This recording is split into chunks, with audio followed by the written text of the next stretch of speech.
Hello guys, कैसे हैं आप सभी लोग। Welcome back to my channel. आज हम पढ़ेंगे biology.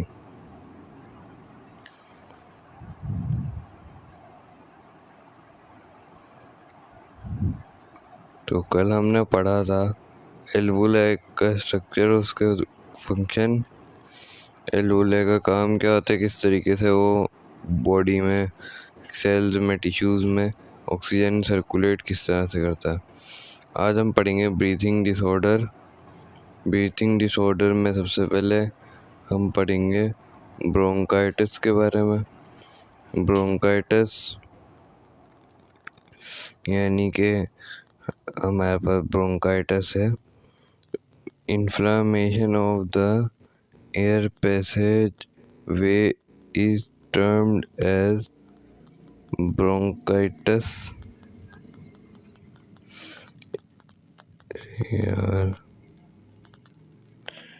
Bronchitis, it is caused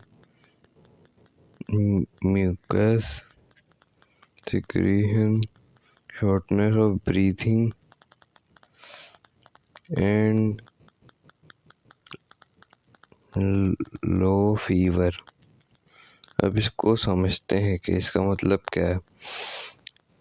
inflammation of air passage वे यानी कि हमारी सांस की नाली में, जहाँ से जो हमारी ट्रैकिया है वो अगर पतली हो जाए तो उसको हम इन्फ्लेमेशन बोलते हैं। पतली किस वजह से हो रही है, जो हमारे ट्रैकिया के अंदर जो म्यूकॉइड सेल्स हैं वो म्यूकस सिक्रीशन कर रहे हैं, और वो कर ही जा रहे हैं म्यूकस सिक्रीशन कंटिन्यूसली, जिसकी वजह से हमारा जो एयर पैसेज है वो शॉर्ट हो गया, यानी और जो है ना, उससे हमें ब्रीथिंग में प्रॉब्लम होने लग गई। हमें सांस लेने में बहुत ज़्यादा प्रॉब्लम होने लग जाएगी उससे, और हल्का सा फीवर भी होगा।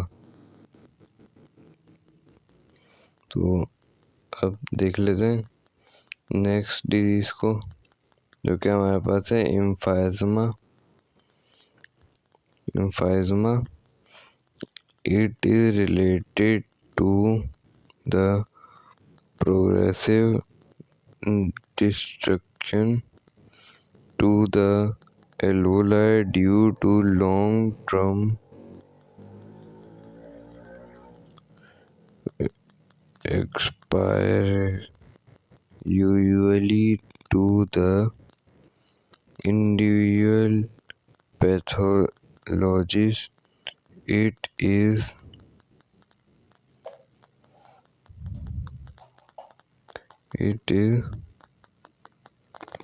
characteristic. It is characteristic by labors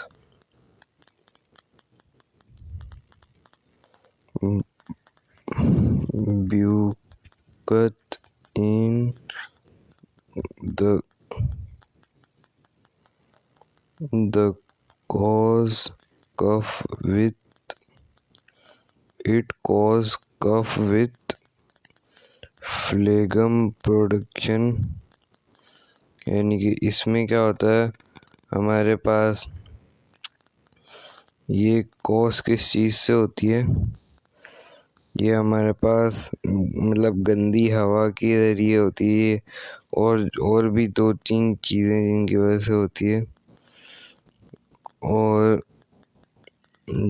ये इसके जो सिम्टम्स हैं वो ये हैं कि खांसी होना, हमें खांसी होती है बलगम के साथ अगर खांसी हो तो वो फ्लेगम के सिम्टम्स हैं, मतलब एम्फाइज़मा के सिम्टम है। फ्लेगम तो बलगम खुद होता है।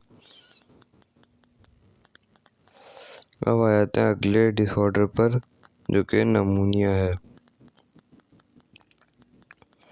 अब हम सब ने 9th में पढ़ा तो होगा कि नमूनिया is caused by female mosquito, ठीक है।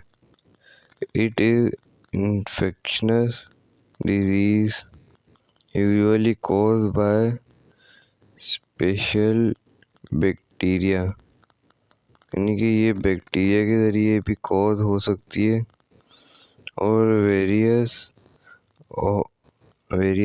और फंजाई यानी कि फंजाई के ज़रिए भी कॉज हो सकती है।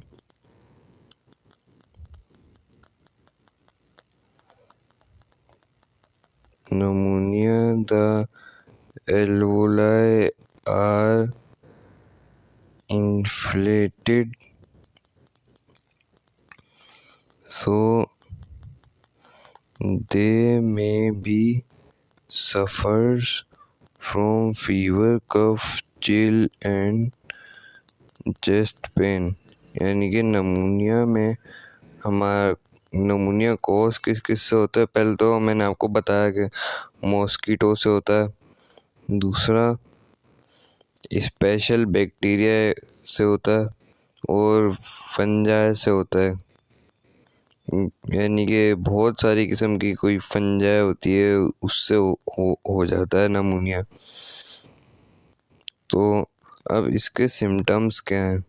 नमूनिया की सिम्टम्स हैं कि उसको बुखार होगा, खांसी होगी, मतलब सर्दी के साथ बुखार होगा, और चेस्ट पेन होगा, यानी कि सीने में शदीद दर्द होगा।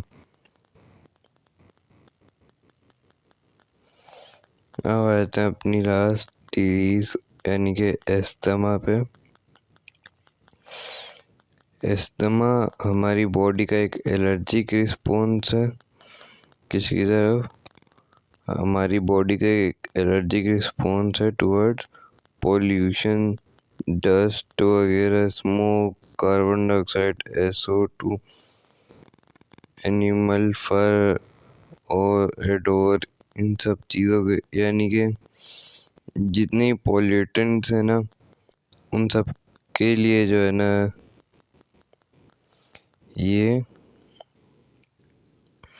जो है वो इन सब से कॉज होती है। ये डस्ट से, स्मोक से, कार्बन डाइऑक्साइड से, या फिर SO2, या फिर एनिमल फर, जानवरों के जो बाल से हो जाता है, और एडोर से भी हो जाता है। और इसमें क्या होता है, air passage has become narrow and swelled, यानी कि हमारी जो ट्रेकिया है ना, वो जो है सूज जाती है, और सूज के बिल्कुल पतली हो जाती है। तो आज का जो मेरा टॉपिक था वो यहीं तक था। आज का मतलब हमारा टॉपिक यहीं तक था। हमारा ये जो चैप्टर नंबर 3 है, वो मतलब चैप्टर नंबर 1 जो है हमारा, वो कंप्लीट हो चुका है। अब कल हम पढ़ेंगे चैप्टर नंबर 2, होम्योस्टेसिस। तो अगर आप लोगों को यहाँ तक मेरी वीडियो समझ आई, वीडियो अच्छी लगी, तो लाइक शेयर सब्सक्राइब कर लीजिएगा। अगर कुछ समझ में ना आए तो वो कमेंट बॉक्स में पूछ लीजिएगा। मिलते हैं आपसे नेक्स्ट वीडियो में। अल्लाह हाफिज़।